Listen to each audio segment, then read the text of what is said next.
But I mean, listen. I told my mother she's very excited about it.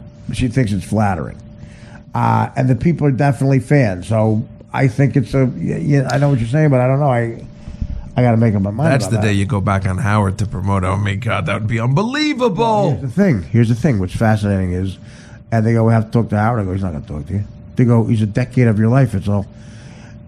You really don't think he'll talk? No, Howard doesn't. Howard has lost his mind. I think my old friend Howard and the old he was my hero and became a coworker and became a friend, and I think he's lost his mind. If the stories I hear are accurate, now I don't know, because some of them I listen to the show and I think Howard sounds as funny as ever. Wait, look, I don't. It sounds as funny, but some of the things he says, I think you might be right. I don't listen a lot because it is painful for me. Not because I'm so cool. I don't want to hear it. But every time I do listen, every instinct I have to say something. Like if I was sitting in a chair, I'd get fired for that. And I don't listen a lot, so I don't hear Ellen DeGeneres. He loves her dancing, and that is sickening. I couldn't imagine. That seems apocryphal. But they won't. He will not talk to them. I guarantee he won't. He didn't accept advertising for my book. Not him reading it. Just he wouldn't even hear the commercial. The book company. My second book was done by a division of Simon & Schuster, as big a company as they get. Touchstone, Disney. And they said, Art, our advertising department, we've never had a company turn down money. We were going to give them money, top dollar, to air a commercial for your book. A 30-second pre-taped commercial. He turned us down of having you in, of course. They turned us down for him saying it live. And they turned us down for a tape of a commercial about your book on the Stern Show, which, of course, would do a lot for sales, and they know it. So they clearly don't want it to do well. And he probably just doesn't want you to come up. It's as if you don't exist. It's different than hating me. Howard is pretending I don't exist. He wrote you off. And there was a day where that got to me. But it is so liberating. I've never been more happy now in my life, especially professionally. I mean, and personally, a lot of it has to do with the life partnership of Dan Filoni. No, because I stopped caring because he's clearly a lunatic, and everybody. I feel bad for him. The way he fired all the E Channel guys. This broad brainwashed him. Oh, he fired all those E Channel guys? Let them go. I didn't know that. It wasn't like but they were there 20 years. Yeah. 20 years, they were his soldiers, man. Those television guys, like I said, I loved hanging out with them. They were like pirates, drunken pirates. In Vegas, we had a blast. And I did all those remotes, that Queer Eye for the Straight Guy remote. Oh, I'm with all them that day. It's a show that only exists in a memory. And Howard is the brilliant star that put it together, but he, I don't know what his agenda is. He could be the one guy who goes, hey, PC police, fuck off. Yeah. I could still say whatever I want. I'm saying Gary the retard. I'm not changing it to Gary the conqueror, by the way. What? I don't have to tell 52 cat stories. I don't give a shit if Gwyneth Paltrow's on my show. I'll interview Beetlejuice again and make $100 million a year, more than you ever make. And my fans will like me better. And I'll run things as an A-lister. And fuck a hot chick. I'll do everything you have to do. But the difference is, you have to kiss ass.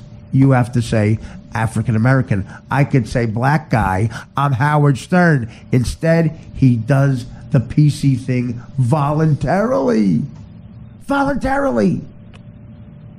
He goes fucking without a fight. He says, thank you, Your Honor, puts his head down and walks into the fucking jail cell. He doesn't look at Sammy the Bull Gravano and goes, you watch yourself. Like Gotti did. Right? Right. Goes in. He blasted through those fucking doors and those windows. He was the kid looking in on show business. He was looking in like Dustin Hoffman at the end of The Graduate. and he sees Jennifer Aniston having fucking dinner at her wedding, and he's like making fun of them. And we're his stupid fans. We're going, yeah, fuck her. Break down that glass door. Because when you break down that glass door, we're going to all run in with you. You'll be our leader, and we're going to sit at the table and have a spitball fight. We are the caddies in Caddyshack. They're Ted Knight. Do you get it? $10 the Smales kid picks his nose. $10 Jennifer Aniston picks it out. And David Schwimmer eats it. Oh, God. That's what we thought. It was a revolution, and we didn't have to take a pay cut for it. Well, Howard did. It was so much fun. We were rock and roll. So what happens? He bursts through that door, and instead of doing that thing we just said, like, fuck you, he sits down and he goes, Jennifer, can I please go to your wedding? He fucking becomes one of them. And that means all these years when we were laughing at the Rebel, when we were laughing at Hunter S. Thompson, when we were laughing at, he was our guy. He was the Hunter S. Thompson of fucking radio. He was the guy who's going to go in and tell you to fuck off. All those years we looked like the boobs because all those years he wanted to be at the table. He didn't want to fucking set the table on fire. That's what I wanted to do. Of course, heroin took that out. And no, he sat down and said, I'm one of you now. What do I need to do? Guess what? They should be thrilled they're hanging out with you. That's the difference. He broke down and he said, I always loved Ellen DeGeneres' dancing. Really? I seem like a dick. Artie's an idiot for thinking it's stupid. Oh, no, I look forward to her dancing. Really? Really? No, that's what happened. That's what happened. So, I can't care anymore.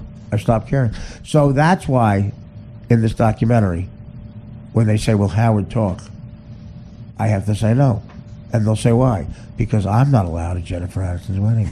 I'm not allowed at Ellen DeGeneres' dance party. No. I'm not allowed at P. Diddy's white party in South fucking Hampton. Because I might make a racial joke of P. Diddy and a white party. Something we did 10 years ago. That's not allowed now. I might say Gary the Retard instead of Gary the fucking Conqueror. But Gary the Retard's got to be so confused, by the way. I want to be the Retard Conqueror. Every time he called up, I would say, oh, retard. Oh, Conqueror. Doesn't sound the same. I guarantee you, by the way, Fred, secretly, I'm talking to you, Fred. If you're hearing this, I know. I know. You don't have to say anything. I know. I remember those conversations. Drunk in Vegas. I remember. I'm sorry, Fred. And you're doing the right thing. You have a beautiful child. Get those paychecks. But I know. And Gary, I know. I know, Gary. I know. Are you at the wedding in Malibu? Oh, no, Gary, no. Okay. Where are you? Oh, okay.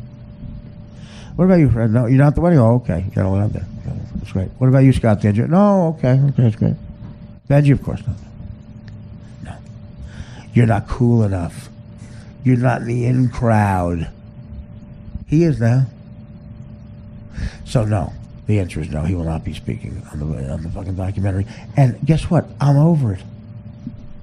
If that's a game changer, if that's a deal breaker, you can't do it, don't do it. And you might think out there, you people who don't get it, that I'm insulting Howard right now. That's where you're wrong. That's where you don't get it. I'm giving him the biggest compliment on the planet. He's the only guy who could have said, fuck you. I don't want to sit at your table. I think Ellen's dancing is stupid. When James Corden opens his fat fucking mouth to do karaoke in a car, something that wouldn't be funny to fucking secretaries at an accounting firm, and gets an Emmy for it, I'm allowed to say he sucks and seems effeminate. But instead, everybody's great. I got 1 million cats. I'm breeding cats. Need I say more? I listened once. Richard Christie came in. His pet guinea pig died. And nobody made fun of him. He was crying because his pet guinea pig died. And he was reading stuff on Twitter where people were clearly goofing on him, and nobody goofed back. Do you know why? Because Howard cried when his cat died. And now he'd be a hypocrite. And I thought, what if me and Gilbert were in the studio, and in the old days, on the old show, and Richard Christie came in and said his guinea pig died? 3 hours of nonstop, 3 hours of nonstop abuse and laughter. Richard Christie might have moved back to Kansas. No, we don't get that now. We don't get that now. Instead, we get Chelsea Handler talking about what it was like to go on vacation with Howard. Oh, God. Do you think I want to be there and listen to Gwyneth Paltrow talk about her $200 green drink that she sells in Southampton? I don't think so. Could I have sat there? Could the Artie Lang guys have sat there and said, yeah, I'd love to try that? No.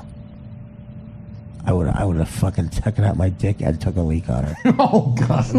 I would have urinated on Gwyneth Paltrow. He doesn't get Gwyneth Paltrow if I'm still there. Is anybody in her camp going to let her within a foot of me? No. And she would have to sit within a foot of me. A foot of the Grimace, literally going, show us your tits! The Grimace who needs a shave. Let me tell you something. My favorite moment in the history of me being on the show.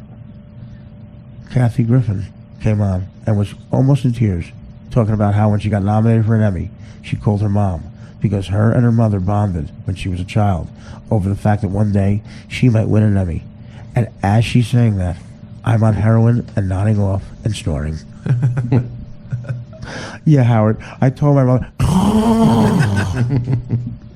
It's the single funniest thing in the history of radio. She goes, does he have to be in here, Howard? Howard makes me go in the other room. We kicked her makeup people out because she was going to the Today Show. And makeup people were there. Do you know what Kathy Griffin looks like without makeup? No. Put it this way. The Today Show would not have put her on. Because of children watching. They put me in the green room, kicked out her makeup team, and I slept till 4 o'clock in the afternoon. Oh my God. I made $950,000 that year on the stage. Do you understand what I'm saying? What happened to those days? They're gone. They're gone. So I'm going out with a fucking boom. They can make this documentary. They can make it. And I'll keep coming in here and doing this podcast on a couch and keep saying shit that I want to say. I may have 4 listeners, but guess what? I'm saying the same shit. I didn't change. I'm still the fucking anti-war hippie. I'm not a yuppie. Desgraciado. I'm still me. A nearly broke junkie who used to live with a fucking hot blonde at Arizona 9. I now live with Dan Filato from Chicago with hairy arms and a worse back. And what do I keep? My integrity. Amen. Thank you. My integrity. So you take your Howard and his stories about going to the white party in Southampton and the wedding and how him and fucking Orlando Bloom are bros. There was a story he's having a bromance with Orlando Bloom. I almost fucking threw up while I was jumping off the balcony. A bromance with her. You keep that world. Your world of this, that, the other thing. Your world with Neil Patrick Harris is your generation's Clint fucking Eastwood. I'm gone. Sayonara. Sayonara. I'm out of here. We used to sleep outside to get Springsteen tickets. Yeah. You're sleeping outside to get fucking tickets for Nick Kroll opening up for Aziz Ansari. I'm gone. I'm gone. Sam Kinison used to do stories about Rock Hudson sucking trying to figure out which cock he sucked gave him fucking the HIV. That was on a Grammy album. You're getting stories about brunch with Chelsea Handler. And with that, I'll say goodbye. David, any You got to finish the. Dan, does Dan have the You worst told me to remind you. the worst timing ever? We'll do it another show. the end of the story. Dan wants to know the end of the fucking cabbie story. Why do you have a hard on for that, by the way? because you told me to remind you. The one time he remembers to remind me, it's like the story should have just ended there.